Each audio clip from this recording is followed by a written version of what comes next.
Go-karting started out in the early 1960s in America. Art Engels is considered to be the father of go-karting, creating the first go-kart in 1956. Europe got hold of the concept of go-karting and it exploded. But what is it like in the UK today? This is the PFI racetrack in Grantham in Lincolnshire. It is the largest circuit in the UK and holds many national and international race events throughout the year. It has been running for nearly 17 years and was founded by Paul Fletcher. Paul has devoted a lot of time, effort and money into this project. His dreams of owning the best kart racing circuit in the UK finally became a reality in 1994 when the PF International Kart Circuit was born. He has created a course of international standard, and having gathered a highly motivated and enthusiastic team from Trent Valley Kart Club, the future is extremely bright at PF International. This is Nigel Edwards. He is the chairman of Trent Valley Kart Club. Oh, we've had some major events here at the circuit over the last 2 years. That's really stepped up the club.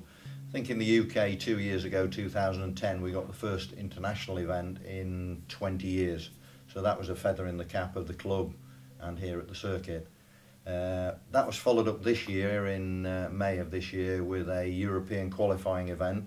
But we knew in the pipeline we got the new extension to the circuit, which was going to make it in line with a lot of new foreign circuits. Paul decided to put the new complex in with the bridge. It's taken it up to the 1382 metres. We will be accredited now with an international A-grade licence, which means that we can run pretty much any level of kart racing in the world.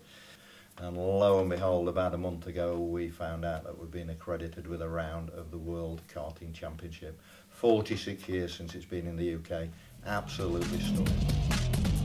To help get this prestigious event on the track, there has been many changes throughout the years. This is Adrian Mills, and he describes the track as it is today. Well, originally the track was very flat, very flat. Now we've got some undulation in the track, so if you go from the start-finish line, you go down the long straight to a right-left, which is more or less a flat-out right-left chicane under a bridge.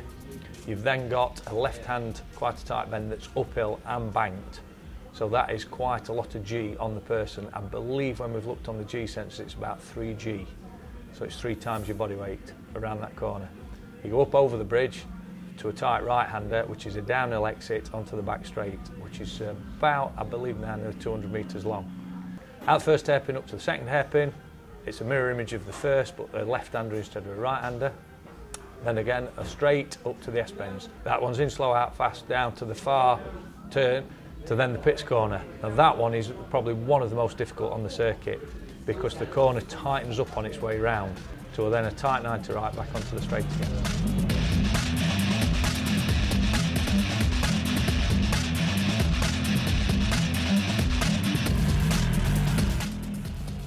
As well as those fantastic on-track features, PFI also hosts an excellent range of off-track facilities.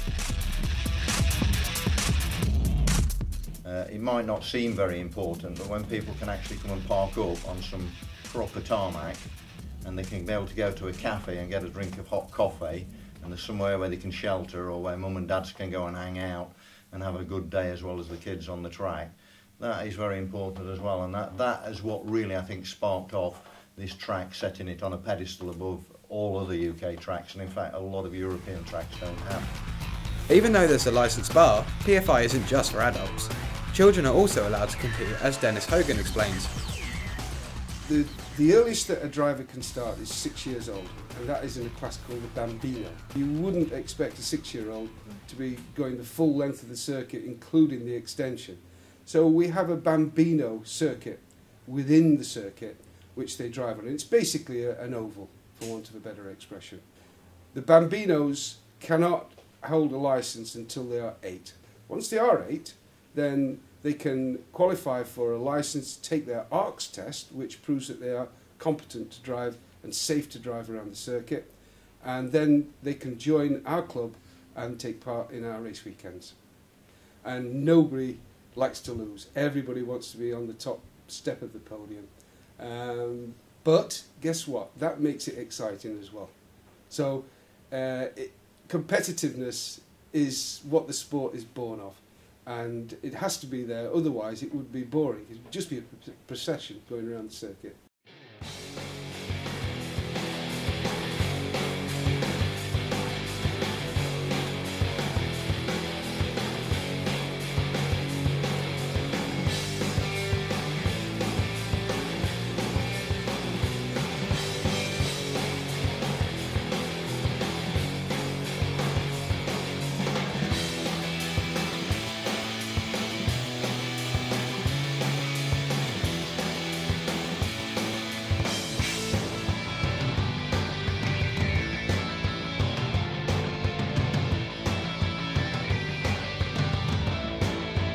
If these youngsters show excellent potential, they can progress to other areas of motorsport, such as F1.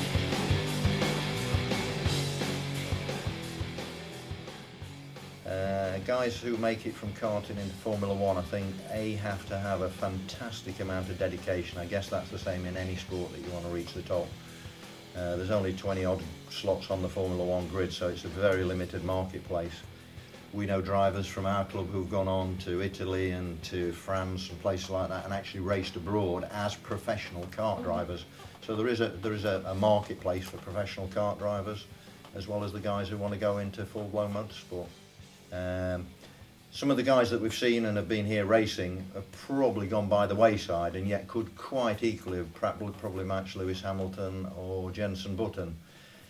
They were in the right place at the right time, which is always good, but again, like anything in our modern world, you have to orchestrate everything to fit what satisfies your requirements. So that means you've got to get in the right team at the right time. You have to be placed with good players around you so that you can actually develop into a very professional type guy. And I think the way that Lewis Hamilton did it, he was just an everyday guy. He came karting, but his aspiration was to be Formula One, and that was his only goal. But he did it in such a way that he manoeuvred the things around him to be in the right place at the right time, and that is very, very important.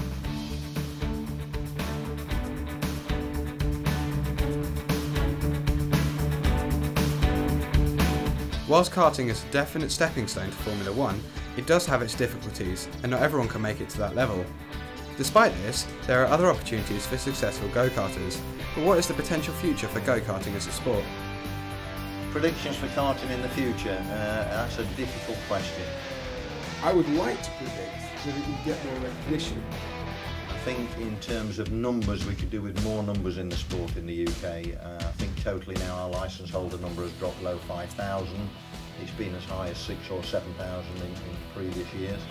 I think that's a real great shame, because every single driver that gets into the cockpit of a Formula One car taking part in the World Championship started in karting. Not many of the fans that are in the grandstands and around the circuit watching these guys race realise that that's where their roots were.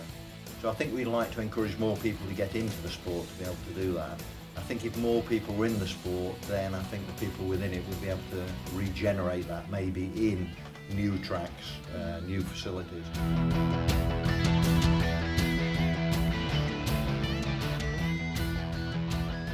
With all these new facilities that PFI has to offer people in Lincolnshire or the UK as a whole, nothing's stopping people from getting stuck in.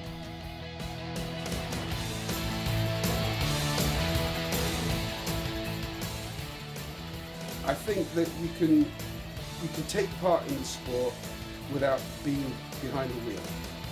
So get involved, enjoy it, as I did. When I was picking up spanners and rebuilding chassis and engines, I got a tremendous kick out of it.